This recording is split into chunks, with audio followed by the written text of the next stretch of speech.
Europe 1. Mais d'abord le journal de 8h sur Europe 1. Fanny Marceau. Bonjour Fanny. Bonjour Dimitri, bonjour à tous. La droite républicaine a donc choisi son leader, le ministre de l'Intérieur Bruno Retailleau, élu président du parti hier soir avec plus de 74% des voix face à Laurent Wauquiez.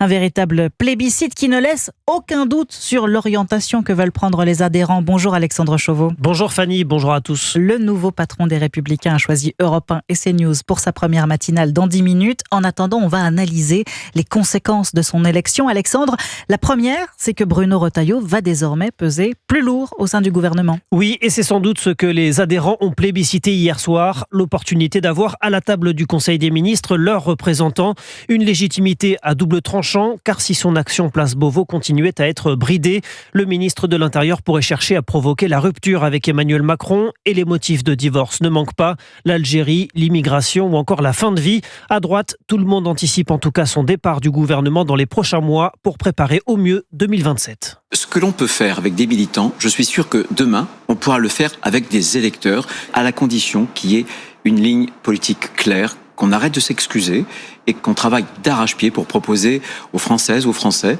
une perspective et surtout une rupture. Alors Bruno Retailleau a promis d'être l'artisan du succès de son parti en 2027. Pour cela, certains gros chantiers l'attendent. Oui, tout reconstruire de la cave au grenier, c'est ce qu'un militant me confiait hier soir.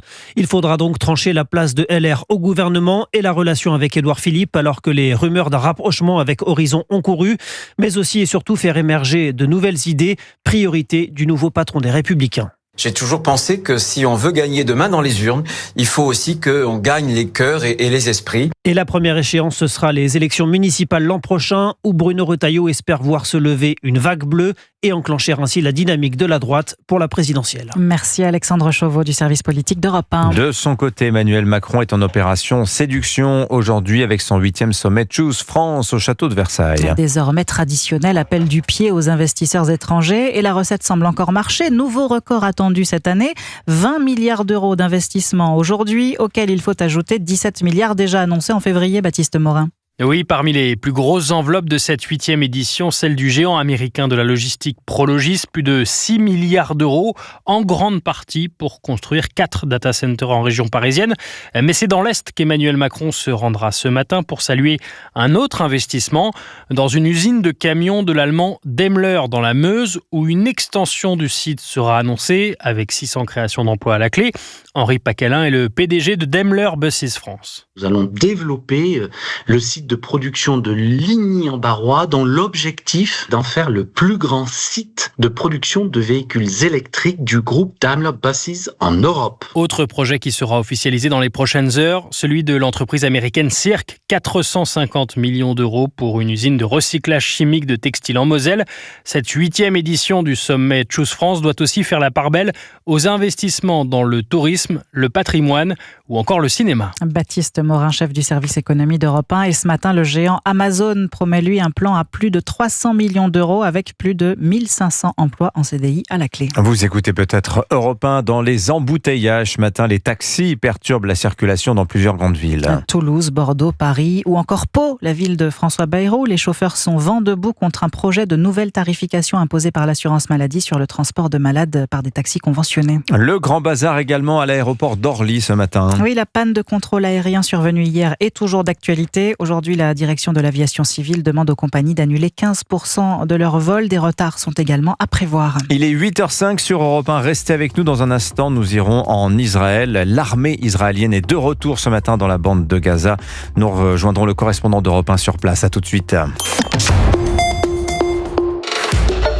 On peut penser qu'un influenceur va nous aider à choisir notre voiture. Ou on peut décider de faire confiance à plus de 800 000 conducteurs de Dacia Sandero. Dacia Sandero, la voiture la plus vendue aux particuliers, est à découvrir à partir de 99 € par mois. Profitez de cette offre jusqu'au 30 juin seulement. Offre réservée aux particuliers, valable jusqu'au 30 juin pour Sandero Essentiel SE 65 hors option. Premier loyer 1 700 €, LLD 49 mois 50 000 km si accordiaque. Conditions sur dacia.fr. Source 3A Data au 1er janvier 2025. Pour les trajets courts, privilégiez la marche ou le vélo. Europe 1 matin, 7h, 9h.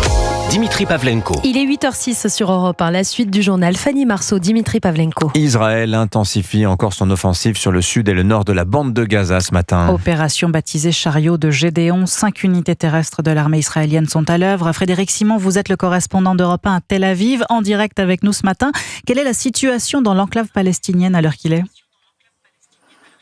Eh bien, l'offensive terrestre a débuté officiellement hier soir dans la bande de Gaza. Parallèlement, une opération spéciale a été menée ce matin dans la localité de Khan Younes, c'est au sud du territoire, d'intenses bombardements ont été signalés alors qu'au sol, des unités de commando tentaient manifestement de capturer un responsable terroriste au placé. Il a été tué au cours de l'opération, mais ses proches ont été appréhendés. Plus globalement, 5 divisions de l'armée israélienne opèrent dans la bande de Gaza, mais pour l'heure d'une manière graduelle et limitée.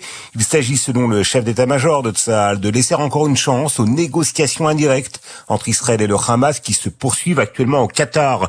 Des négociations qui semblent progresser puisque le Hamas se dit désormais disposé à libérer plusieurs otages contre l'instauration d'une trêve des combats de 2 mois et la libération de plusieurs centaines de détenus palestiniens. La question de l'engagement israélien à la fin de la guerre reste toutefois la principale pierre d'achoppement des pourparlers. Quant à celle de l'aide humanitaire, Benjamin Netanyahou, probablement sous la pression américaine, a ordonné, en dépit de l'opposition d'une partie de la coalition gouvernementale, qu'elle soit à nouveau acheminée après 10 semaines d'interruption. Merci Frédéric Simon à Tel Aviv pour Europe 1. Et à la une également ce matin, un coup de fil pour une nouvelle tentative de paix en Ukraine. Vladimir Poutine et Donald Trump doivent s'entretenir au téléphone aujourd'hui. Après l'échec des pourparlers entre Kiev et Moscou vendredi en Turquie, le président américain espère obtenir, espère mettre fin, au bain de sang en Ukraine. Sur le front ukrainien, on les voit partout d'ailleurs, les drones, technologie sur laquelle la France est en retard. Et pour se rattraper, l'armée de terre a lancé une école des drones afin de former ses opérateurs. Elle se situe sur la base de Chaumont, c'est en Haute-Marne,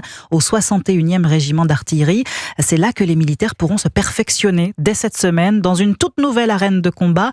8000 m3 de volume, plus de 1000 m² au sol, la plus grande d'Europe. Reportage William Molinier. Le Black Hornet est un nano-hélicoptère, le bruit de ses ailes est à peine perceptible. Il fait 17 cm de long, 33 grammes, et on considère qu'à 20 mètres, on ne le voit pas, on ne l'entend pas. Parfait pour aller repérer une cible ennemie. Là, je suis en mesure de décoller afin de m'approcher au plus près de l'objectif. Dans cette arène de combat de la taille de 4 terrains de tennis, les opérateurs s'entraînent à piloter tout type de drone. Ils passent entre des cerceaux hissés à 5 mètres de haut ou sous des tunnels au ras du sol. Celui-ci est un drone artisanal, kamikaze, capable de larguer une grenade au-dessus d'un char, technique directement héritée de la guerre en Ukraine. Le général Marc Galland, commandant de la 19e brigade d'artillerie. Quand vous envoyez un drone éclairer, observer, acquérir à distance, vous exposez pas le soldat directement au feu ennemi. 1080 soldats sont passés l'année dernière par l'école des drones de l'armée de terre. Cette nouvelle arène, la plus grande d'Europe, doit désormais permettre aux formateurs de se perfectionner avant qu'ils ne rentrent dans leur régiment pour adapter les techniques de pilotage en fonction de leur spécialité, de l'infanterie jusqu'à la cavalerie. Chaumont, William Molinier, Europe 1. Et les sports, Europe 1 radio officielle de Roland Garros. Et avant le tournoi, place aux qualifications. Une semaine d'ouverture, Opening Week, totalement repensée ces dernières années pour attirer le public, Axel May. Amélie Mauresmo aime répéter que le tournoi ne dure pas 2 semaines mais 3 en comptant les qualifications. Depuis son arrivée à la direction de Roland Garros fin 2021, l'ancienne championne a fait de cette semaine d'ouverture rebaptisée Opening Week un rendez-vous à part entière qui permet aussi d'assister aux entraînements des stars sur le court central. Et sur ces 5 journées de qualif, du lundi au vendredi, on va faire en sorte que les gens puissent vraiment venir vivre leur Roland Garros de la façon dont ils le souhaitent, non seulement évidemment les matchs de qualif, mais les practices qui seront ouverts aussi plus tôt sur le Châtrier, 10h, 19h. C'était plutôt midi, 13h l'année passée, donc là on va vraiment élargir ce créneau horaire. La jauge quotidienne de l'Opening Week passe cette année de 15 à 18 000 spectateurs. Et parmi les pépites à découvrir sur la terre battue parisienne, 2 adolescents de 16 ans, la franco-russe Ksenia Efremova et le natif de Sarcelles, Moïse Kwame. Axel May. Merci Fanny Marceau, c'était votre journal. Tout de suite,